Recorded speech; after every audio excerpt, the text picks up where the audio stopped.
Tonight, you will hear about something in the past that told about the future. Тэгэхээр та бүхэн өнөөдөр маш онцгой ирээдүйд юу болох тухай иш үзүүлж зөгнөлийг та бүхэн сонсох болно.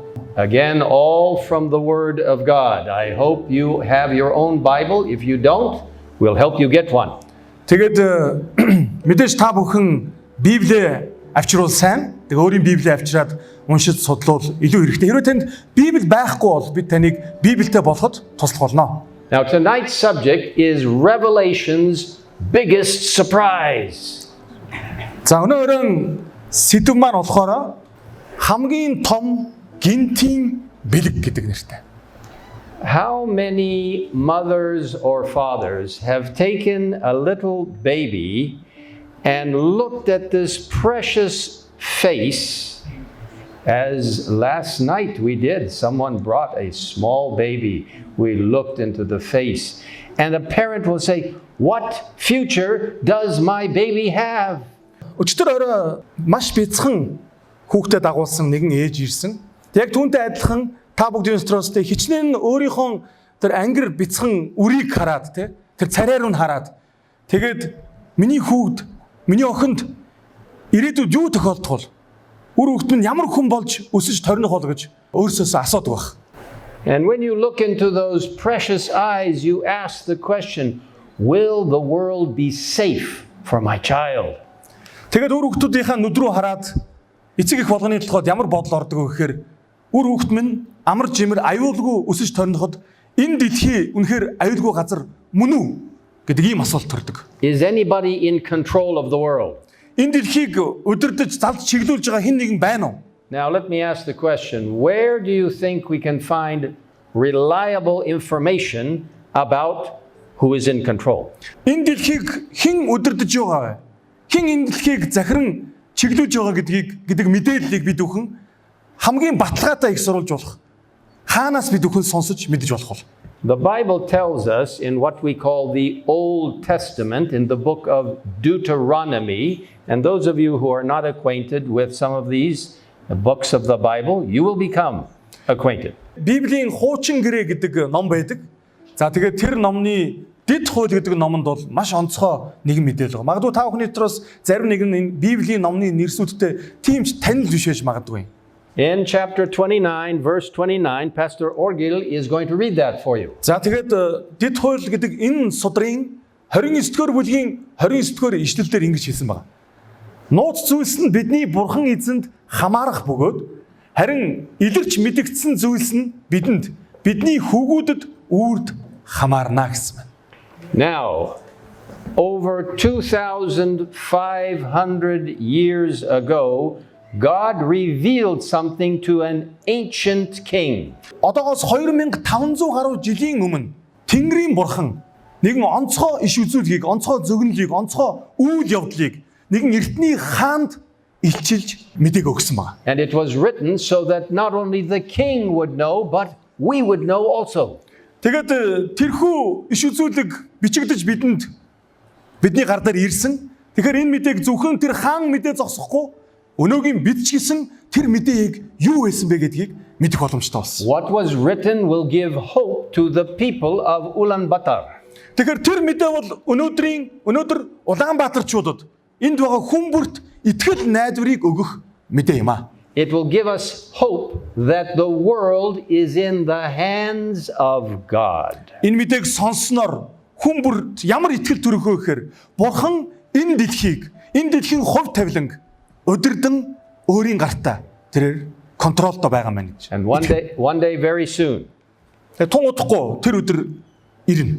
God will eliminate violence and suffering and death. Тэр өдөр ирэхэд бурхан энэ дэлхийгээс хүчирхийлэл, үхэл, тэр бузар мууг бүгдийг нь зайлуулах болно. So put your seat belts on now because we are going on a journey through history. Тэгэхээр яг одоо бид бүхэн өнөөдрийн семинараар дэлхийн хамгийн гайхалтай түүхээр аялах гэж байна. Тийм учраас та бүхэн яг одоо суудлын бүсээ зүгээрэй.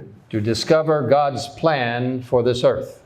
Тэгэхээр энэ дэлхийд зориулсан Бурхны төлөвлөгөөг хамтаа бүгдээрээ одоо нээн илрүүлцгээе. Now, the next slide you're going to see is something I want you to understand fully. Одоо бидний харж байгаа энэ дэлгэцэн дээр харж байгаа үгийг би хувьдаа бол маш сайн ойлгохыг хүсэж байна. If it's in the Bible, Хэрвээ энэ Библиэд бичигдсэн байх юм бол I believe it.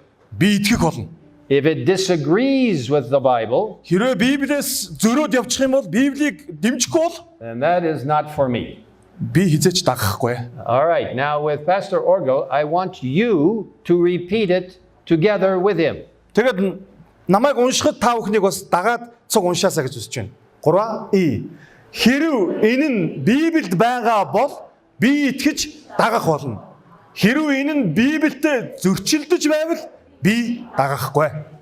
This lecture tonight is going to demonstrate the truth of the Bible. Тэгэхээр өнөөдрийн та бүхэнд хүргэж байгаа энэ семинар бол 100% Бурхны үг болох ариун Библиэс та бүхэнд хуваалцж байгаа мэдээ байгаа. This is one of my favorite presentations. Тэгээ өчтөр хэлсэн энэ бол миний номлох дуртай, хуваалцах дуртай хамгийн дуртай сэдв маань. I believe it will become yours as well.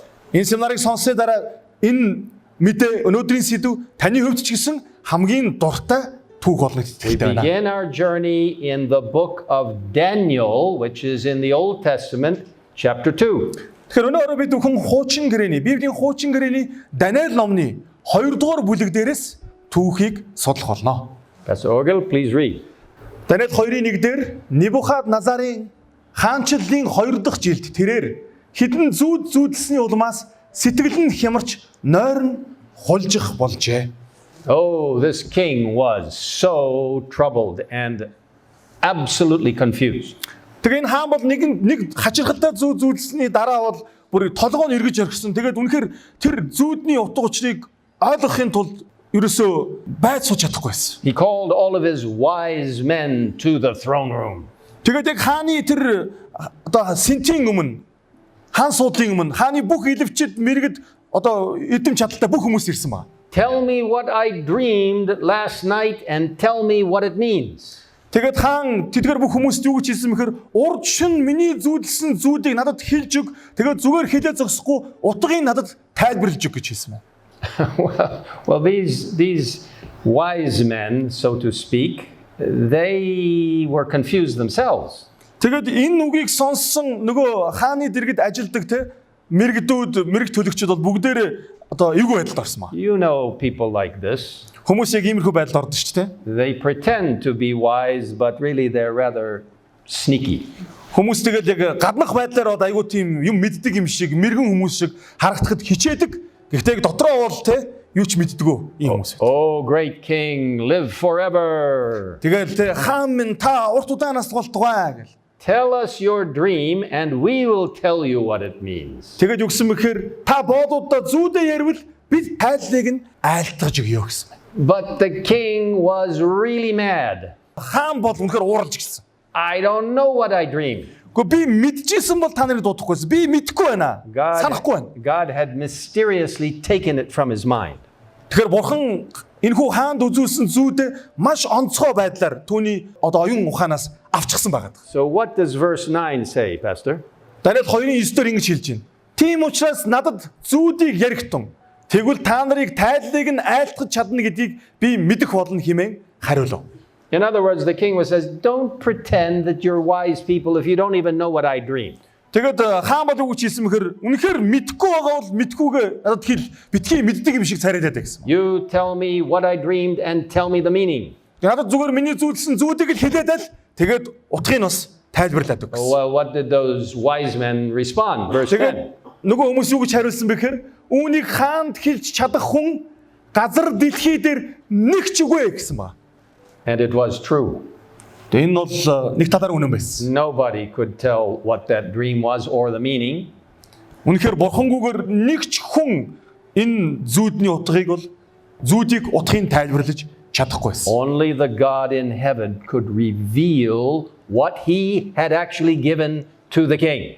Тэгэхээр зөвхөн тэрхүү зүүдийг өгсөн хаан өөрөө л зүүдийг илчилж таниулж тайлбарлаж чадах байсан. So here's an important point, my dear friends here in Ulaanbaatar. За тэгэхээр эндээс бид бүхэн нэг онцгой зүйлийг сурлаж болно. Nobody can tell the future except God. Бурханаас өөр хинч ирээдүг бидэнд хэлж таниулж чадахгүй. Well, the king was so angry with these wise men, he ordered they be killed. Тэгэд хаан бол үнэхээр ууралсан. Тийм учраас ямар тушаал өгсөн мэхээр бүгдийг нь цаазлагсан ба.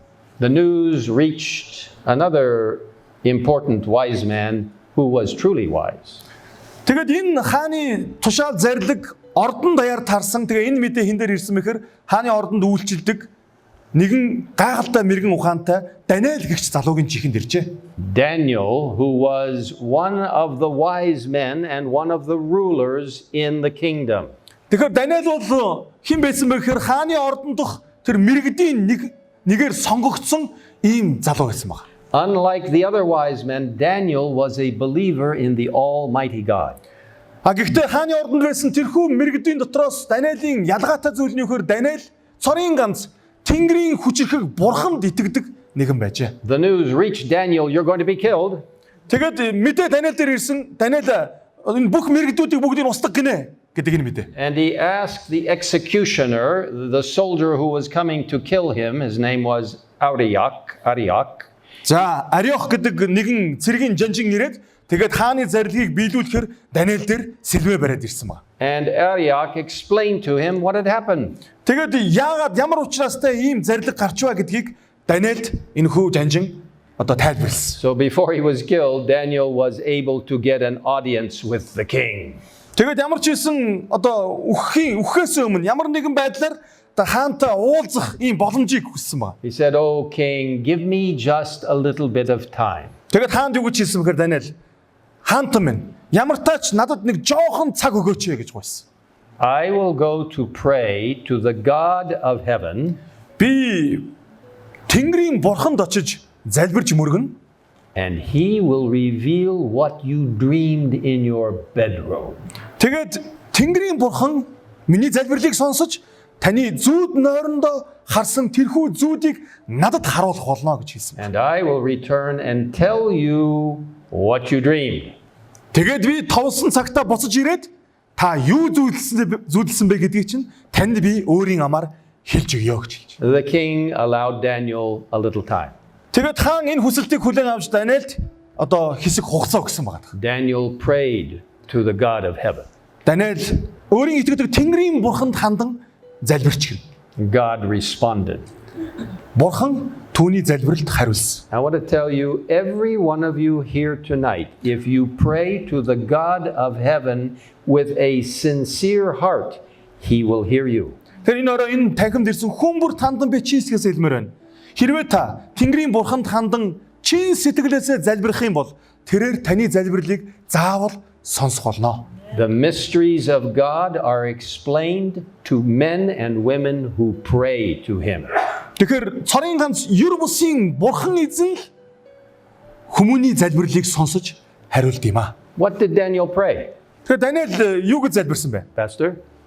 Даниэл 2:23 дээр миний эцэг өвгдийн бурхан танд би талархал магтаалыг өргөе. Учир нь та надад мэрэгэн ухаан болон хүч чадлыг өгсөн билээ. Then Daniel, after hearing from God, went to see the king. За ингээд Даниэл бурханаас авсан тэрхүү хариултыг аваад тэгээд хаантаа уулзахаар явж гинэ. And what did he tell the king after God had revealed to Daniel what the king had dreamed? Хаанд ирээд айлтгсан айлтгал нь яг л хааны зүүдэлсэн тэр зүүдийг нэг нэгэнгүү тайлбарлаж өгч гэнэ. Даниэл 2:28 дээр харин нууцуудыг илчилдэг бурхан тэнгэрт байдаг бөгөөд хожмын өдрүүдэд юу тохиолдохыг тэрээр Небухадназар хаанд мэдүүлжээ гэсэн байна. You know, I have to stop for just a moment and tell you something about our presentation. I want to express appreciation for this beautiful hall. Ямар ч тач энэ сайхан үйл ажиллагаа явуулж байгаа энэ газрын төлөө талархаж байна. And I want to express great appreciation for this amazing screen. За тэгээд бас энэ семинарыг ийм гайхалтай томоос том дэлгэцтэй явуулах бололцоо гарсанд бас талархаж байна. And it helps us to see vividly what is happening. Тэгээд энэ дэлгэцийн ачаар бид нар бас яг те үнэхээр энэ түүхийн дотор өөрөөсөө орцсон юм шиг л. And I don't want to embarrass Pastor Orgel, but I want to thank him for translating and putting it in Mongolian. Тэгээд орчуулагчдаас баярлалаа. Тэгээд энэ бүгдийг ингээд орчуулад монгол хэлтэй болгосон гэж. And so this prophecy comes down to us tonight here in Ulaanbaatar. Тэгэхээр бид бүхэн энэ бүх гайхалтай ивэлүүдийн ачаар тэр олон 100 жилийн өмнө зөгнөгдсөн гайхалтай одоо нууцыг хүн бүр өнөөдөр сонсох боломжтой. And it involves kingdoms of the past which historically can be validated. Тэгэхээр хааны зүүдэлсэн зүүд бол үнэхээр дэлхийн түүхэнд тохиолдох ирээдүйн гайхалтай улс үндэстнүүдийн тухай тэгээд түүхэнд яг энэ үйл явдал нь болж биелсэн ийм үйл явдал байсан байна. It takes us to Babylon, to Medo-Persia, to Greece. Тэгээд дэлхийн түүхийг харах юм бол мөн хааны зүүдний дагуу Вавилон гэдэг хүчрэг үндэстэн гарч ирж дараа нь Меде-Персийн эзэнт хүрэн to Rome and to the divided kingdoms of Europe. Тэгээд дараа нь Грек, тэгээд Ромын дараа хуваагдсан хаан тус буюу Европын одоо улс гүрнүүдийн тухай. And it takes us down to the very end of time, the time in which we're living now. Тэгээд түүгээрч зогсохгүй түүнээс бүр цаашлаад дэлхийн төгсгөлийн цаг үе буюу өнөөдрийн бидний амьдарч байгаа энэ цаг үеийг хүртэл энэ хааны зүүдэнд одоо бурхан илчиж өгсөн байна. Now, let's hear what Daniel repeated to the king as to what the king dreamed. This was given to Daniel by God. Тэгэхээр бурханаас Даниэлд хааны зүүдийг илчиж таниулж өгсөн тэр илчлэлт юу байсан бэ гэдгийг хамтдаа бүгдээрээ одоо харцгаая. Даниэл 2:31 дээр хаан минь таныг харж байтал нэгэн асар том баримл үзэгдэжээ. Юр бусын сүрлэг агуу тэр том тэр баримл нь таны өмнө байсан бөгөөд түүний дүрс нь аимшигтай байлаа гэсэн. So this amazing prophecy was to help us understand what these particular parts of this statue meant. Тэгэхээр энэ гайхалтай зүүд, энэ иш үзүүлэг бол энэ баримлын хэсэг бүр нь онцгой бэлэг тэмдгийг, онцгой зүйлийг бэлэгдэж тэгээд онцгой үйл явдлуудыг бас зөгнсөн байсан. Okay, let's read this now. Даниэл 2:32-оос 33 дээр энэхүү баримлын толгой нь шижир алтаар, цээж ба хоёр гар нь мөнгөөр, хевли ба гуйн хүрлээр шилбэн төмрөөр, тавхайн төмөр болоод шаврын холимгоор хийгдсэн бөлгөө. Now, let's look at the next verse and see something dramatic that was going to happen. За ингээд бүгдээр яг дараагийн ишлэлийн уншиж тэндээс бүгдээр илүү тодорхой мэдээллийг харах болно. Таныг харсаар байхад хүний гар хүрлгүүгээр нэгэн чулуу цавчигдаж тэр баримлын төмөр шаврын холимгоос бүтсэн тавхай руу цохиж хэсэг болгон буталжээ.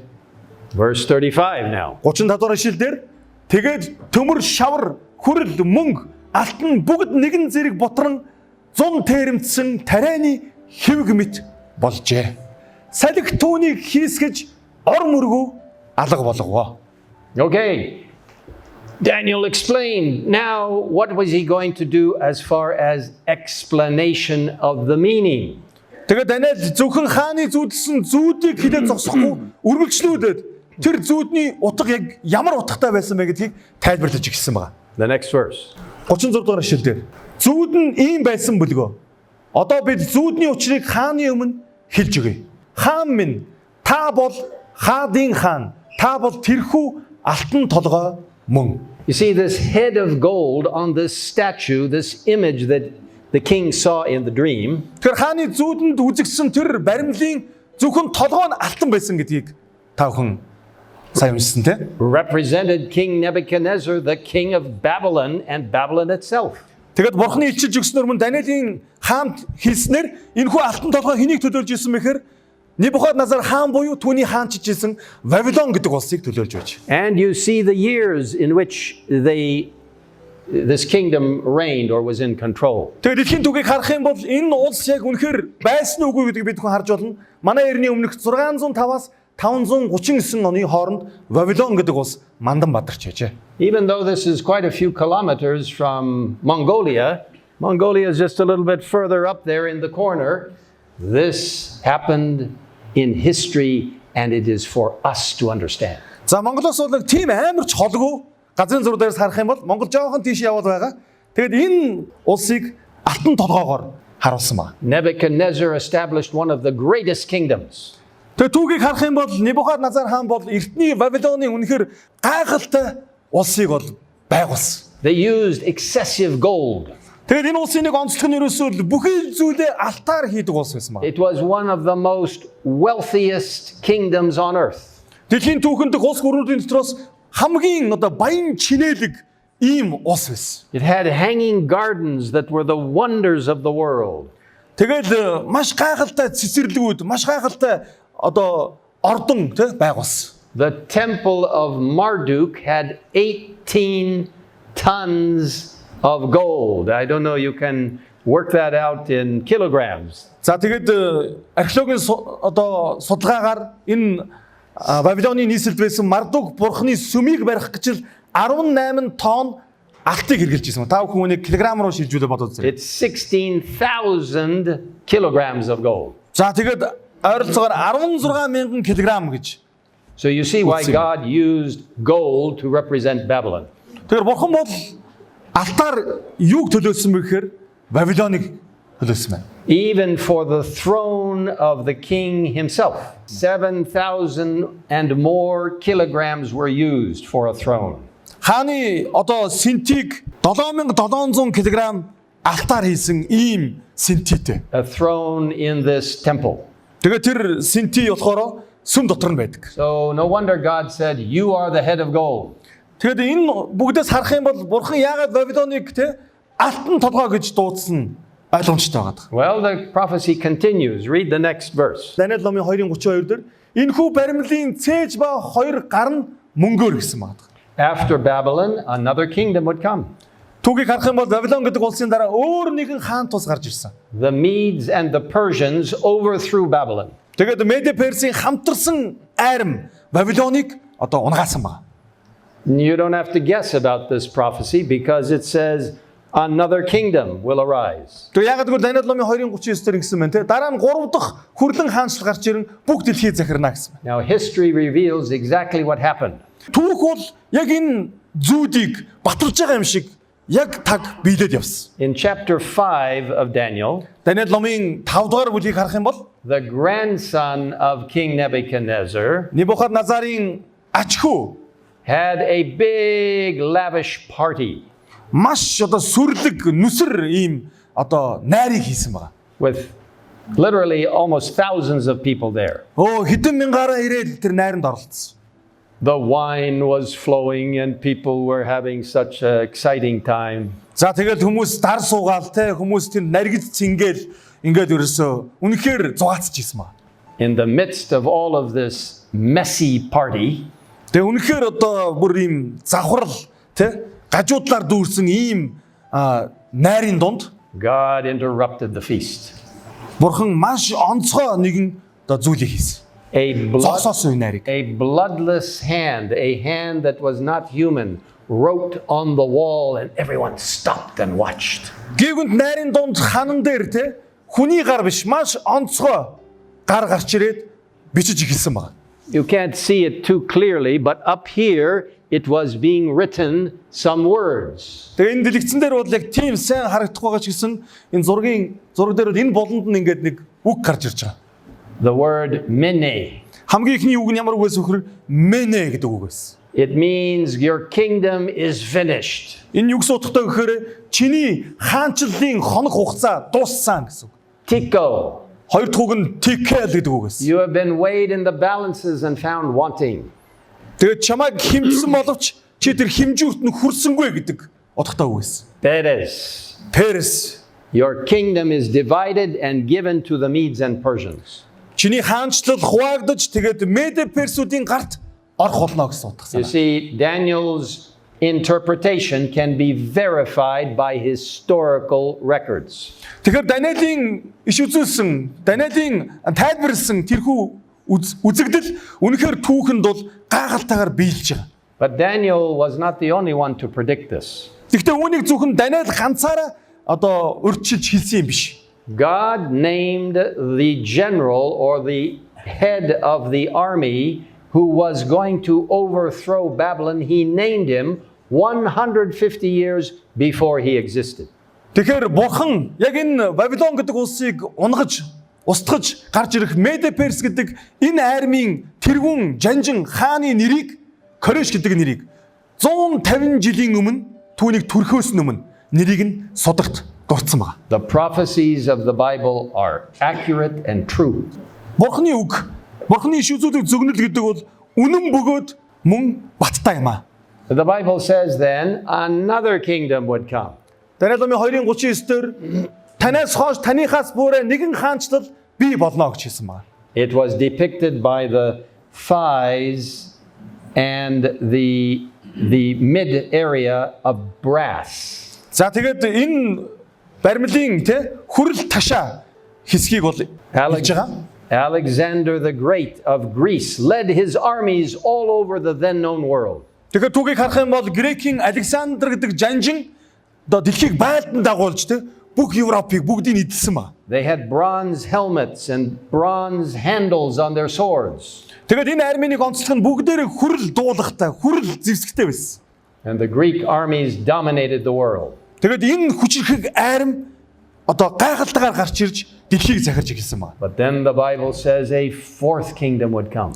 Гэхдээ Библи юу гэж хэлсэн мэхээр дөрөв дэх хаанчлал гарч ирнэ гэж хэлсэн. And it would be as strong as iron. Яг л төмөр мэт хамаг юмыг эвдэж нураадаг ийм хаанчлал дөрөв дэх хүчтэй хаанчлал гарч ирнэ гэсэн. You see, history tells us exactly what this kingdom was. Тэгэхээр түүхийг харах юм бол түүхэнд энэ хаанчлал хэн бэ гэдгийг түүхэнд хүртэл тэмдэглэж үлдээсэн байна. And from a book called The Decline and Fall of the Roman Empire, Тэгэхээр Ромын эзэнт гүрний уналт ба доройтол гэдэг энэ номон дээр алт мөнгө хүрэл дүрсээр төлөөлсөн улс гүрэн болон тэдний хаадыг Ромын төмөр хаант засаглал амжилттайгаар нурааж гарч ирсэн гэсэн байна. you see, Rome dominated the world for many years, hundreds of years. Ромын эзэнт гүрэн хэр удаан хаанчилсан байдгийг та бүхэн харж болно. Маш удаан хүчтэйгээр оршин тогтносон байна.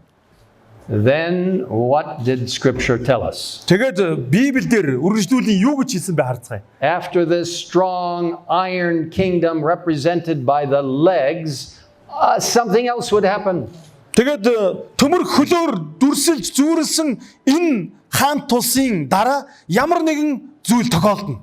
So let's read what it would say. Таны үдснээр төмөр ба шаврын холцноос бүтсэн тавхаа болон хөлийн хуруунууд бол хуваагдсан хаанчлал байх болно гэж хэлж байна. So at the end, towards the end of the Roman Empire, these barbarian tribes began to attack the Roman control. Түүхийг харах юм бол Ромын эзэнт гүрэн лөө удаа дараалан Европын зэрлэг овг аймагуд дайрж тэгээ улмаар Ромын эзэнт гүрэн задран бутрах ийм нөхцөл байдал үүссэн. And the Roman Empire was divided just like the Bible said. Тэгээд Библиэлд зөвлөсний дагуу Ромын эзэнт гүрэн хуваагдаж тарж бутарсан байна. Now, a man in Europe once asked a preacher, Европт нэгэн хүн ингэж асуусан байна. how do you know Номлогчоос. the Bible is true? Та Библийг үнэн гэж яаж мэдэж байгаа юм бэ гэж асуусан. Well, the preacher said to that man, well, you're standing on it. Тэгсэн чинь номлогч юу гэж хэлсэн мэхээр Библийг үнэн гэдгийг батлсан газар чи өөрөө амьдарч ийн шүү дээ гэж хэлсэн байна. The man said, well, what do you mean? Энд чи юу гэсэн үг юм бэ гэд нөгөө асуусан. The earth beneath you proves it. Юу гэж хэлсэн мэхээр энэ чиний амьдарч байгаа энэ дэлхий, энэ улс, энэ Европ төв үүнийг нотлоно гэсэн байна. And the preacher said that the Bible predicted Europe would be divided. Тэгээд номлогч үргэлжлүүлэн юу гэж тайлбарласан мэхээр Библи гэдэг номонд Европыг нэг үдсэнд хүрэн биш, харин хуваагдсан олон улс орн болно гэж зөвлөсөн байсан юм а гэж хэлсэн That байна. it would not mix together. Хизээч дахин эргэж нэгдэхгүйгээр хуваагдана. Let's read verse 43. 2:43 дугаар шилэр гэсэн байна. Та төмрийг жирийн шавартаа холилдсныг үдсэн мэт тэдгээр нь хүний үрээр хоорондоо холилдох болно. If you know European history, you know that rulers tried to mix the kingdoms through intermarriage with royalty. Тэгэхээр түүхийг харах юм бол Европын эзэнт гүрний олон хаадууд Европыг нэгтгэхийн тулд хааны охид хүүгүүдийг те хооронд нь гэрлүүлж, хоримлуулж, худ ураг болсон ийм хоримуудыг хийдэг байсан. But the Bible says it would not mix together. Гэтэ Библи юу гэж хэлсэн мэхээр тэглээч энэ нь хизээч дахиж нэгдэж холилдохгүй гэсэн. Many of the rulers in Europe tried to conquer other nations and bring Europe together. Түүхийг харах юм бол Европоос маш олон удирдагчид гарч ирж тэгээд зэвсгийн хүчээр, хүний хүчээр Европыг нэгтгэхийг оролдож ирсэн ба. Some of you may have heard of the great French general Napoleon. Тэгээд тэдний нэг бол та бүхний ичнээ танил Наполеон гэдэг агуу жанжин байна. In his journal, he wrote the following. Тэгээд Наполеоны хувийн тэмдэглэл дээр тэрээр ингэж хэлсэн байгаа. There will be one Europe, Нэг Европ байх болно. one currency or money, Нэг мөнгөн тэмдэгт байх болно. one language, Нэг хэлээр ярих болно. one government over all of Europe. Бүх Европыг нэг л хүн, нэг л засаг өдөрдөж засаглах болно. Napoleon was trying to fight against the prophecy of the Bible. Тэгэхээр Наполеоны хийсэн үйлдэл бол Библийн зөвгөнлийн эсрэг үйлдэл хийсэн гэсэн үг. And when he was finally defeated at what is called the Battle of Waterloo, Тэгэхээр Наполеон Ватерлуугийн тулалдаанд гутамшигтайгаар ялагдсныхаа дараа ингэж хэлсэн байна. Төгс хүчит бурхан надад хитрхи ахтаж байна. Би өчүүхэн гэдгээ мэдэрлээ гэж хэлсэн. what did verse 43 say? 2:43 дээр үгч хэлсэн мэлээ. Төмрийг жирийн шавартай холилдсныг үтсэн мэт тэдгээр нь хүний үрээр хоорондоо холилдох болно. Many leaders in Europe again have tried to unite Europe. Түүхийг харах юм бол өшөө маш олон өдөрдөгчд дэлхийг өдөрдөж эзэгнэхийг оролдож байсан.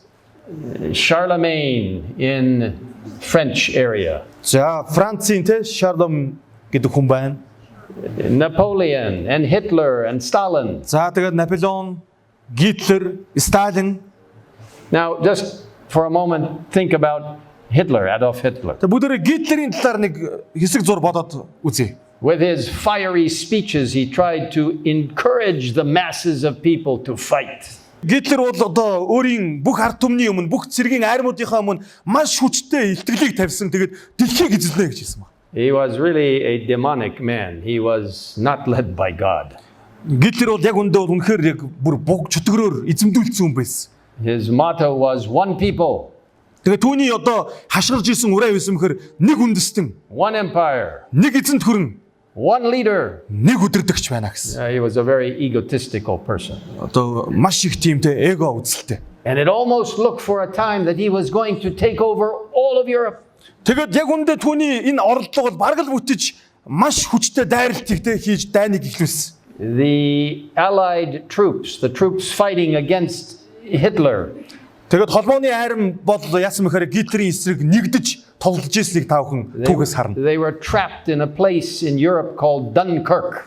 Тэгээд түүхийг харах юм бол Данкирк гэдэг нэгэн газар Германы эсрэг холбоотны айрам тоглож ирсэн байгаа. It seemed as though they were going to be completely defeated. Тэгээд яг холбоотны айрам бол бараг л ялагдах ийм аюул төрж ирсэн. Hitler's ideas would prevail and he would be the one ruler. Тэгээд яг л Гитлерийн нөгөө нэг тунхаглаж ирсэн те нэг өдөрдөгч ихийг өдөрдөгч тэр мөрөөдөл тэр хүсэл бараг л биелхийн ирмэг дээр ирсэн байгаа. But something happened. Гэхдээ түүхийг харах юм бол маш сонин зүйл болсон. Hitler ordered his tanks, those big mechanical tanks, to stop and resupply. Тэгээд яасан мэхээр Гитлер өөрийн өдөрдөгчдөд ямар тушаал өгсөн мэхээр танкнуудаа дайралтаа зогсоогоод тэгээд тэднийг цэнэглэх ийм тушаал өгсөн байна. I ask you the question tonight, what stopped those tanks? Тэгээд тэр танкнуудыг зогсоох тэр хүч нь хэний хүч байсан юм болов? The God in heaven had said Europe would never be united.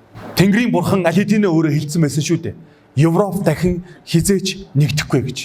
And his word is true. Тэгээд түүний үг, түүний зөвгнөл үнэхээр үнэн зөв байсан. You see, history has followed the prophecy of Daniel chapter 2 exactly.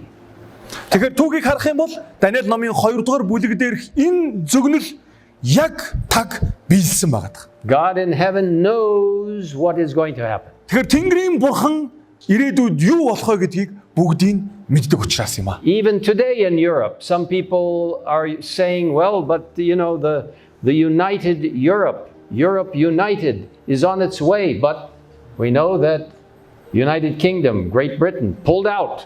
It will not work. Өнөөдөр ч гэсэн Европын холбоо гэдэг холбоо байгуулагдаж бид нар нэгдэх зам руугаа явж гин гэж шилдэг. Гэхдээ бид бүхэн мэдж байгаа те.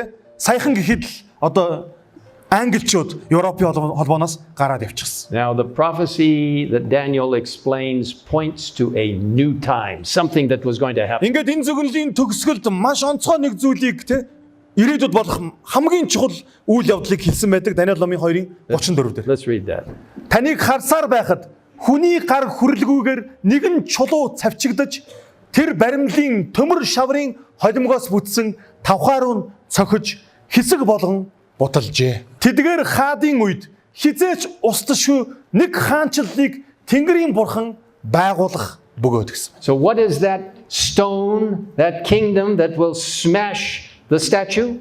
Хүний гараар хүрлгүүгээр нисэж ирж байгаа тэр чулуу яг хэний хаанчлал юм болов? It is the stone or the rock of ages, who is Jesus Christ. Тэгэхээр энэ иш үзүүлэг дээр харж байгаа энэ чулуу бол 90-100-ны хад гэж нэрлэгдсэн Есүс Христийг билэгддэг юм аа. We can have no confidence in earthly kingdoms. Тэгэхээр энэ дэлхийн бид бүхэн хаан тулсуудад, энэ дэлхийн өдөрлөгуудад бид нар итгэл найдвараа тавьж болохгүй. They rise and they fall. Яг гэвэл тэд нэгэн цагт сэргэн манддаг, тэгээд баларан дороотдог. They are temporary. Тэд бол ийм тогтвортой биш. But let me tell you, we need to pray for the leaders of our governments. Гэхдээ би та бүхэнд хэлмээр байна. Бид бүхэн улс орныхон төлөө, тэд өдөрдөгчдийн төлөө үргэлж залбирч явах хэрэгтэй. That God will give them wisdom. Бурхан тэдэнд мэрэгэн ухаан өгөөсөө хэмээн залбирах хэрэгтэй. That God will help them to see the big picture. Pray for the leaders of governments. Тийм учраас улс орныхон өдөрдөгчдийн төлөө залбирсаар байгаарай. But as the Bible says, kingdoms rise and fall. Гэхдээ Библиэлд хэлснээр бол хаан тулсууд гарч ирдэг, тэгээд нурж ундаг. But the kingdom of God is forever. Гэхдээ Бурхны хаанчил бол үүр дүмөнхөд оршдог юм аа. And it will, as verse 44 says, it will stand forever. Тэгээд 44 дугаар ишлэлээр хэлэхдээ энэ хаанчил бол яасан бэхээр үүр дүмөнх байна гэсэн байна. So there is hope on the way for us right here in Ulaanbaatar. Тэгэхээр бидэнд зориулсан бидний төлөө итгэл найдвар минь ирж явна. What does Revelation 11:15 tell us? Илчил номын 11-ийн 15 дугаар ишлэлдэр юу гэж хэлсэн бэ гэдгийг бүгдээрээ харцгаая. Тэнгэрт ертөнцийн хаанчил нь бидний эзний болон түүний Христийн хаанчил болсон. Тэр үеийн үед хаанчил нь гих чанга дуу гарлаа гэсэн. So Babylon rises and falls, but God will reign forever. Бабилон нэгэн цагт гарч ирсэн, тэгээд устж өгөө болсон. Гэхдээ Бурхны хаанчил бол үрд мөнхөд байгаа. Medo-Persia rises and then falls, but God will reign forever. Медо-Персийн хаан тус бас гарч ирсэн, тэгээд устж өгөө болсон. Харин Бурхны хаанчил үрд мөнх орших болно. Greece and Rome, they rise, but they fall, but God will reign forever.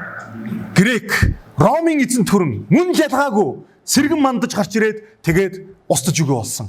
Харин Бурхны хаанчлал мөнхөд оршсоор байх болно.